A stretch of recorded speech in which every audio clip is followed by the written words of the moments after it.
కానీ రండి సంతోషం. ఇది ఏమనుకున్నారు? చేపల నెట్ అనుకుంటున్నారా? పంట చేనులోని కోతులు రాకుండా కట్టే నెట్ అంటండి ఇది.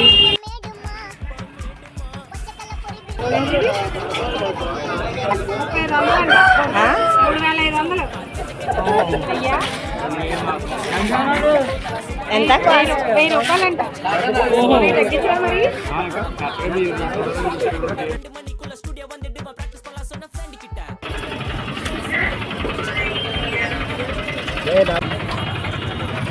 మీలో ఎంతమందికి క్యాటిల్ బాత్ తెలుసు? దీని కాస్ట్ 50 రూపీస్ అంట. ఇది 110. మరి అది ఇది 150, ఇది 110. వ్యాపారం వీడియో తీసుకొని రిటర్న్ మళ్ళీ రాజమండ్రి ఆటో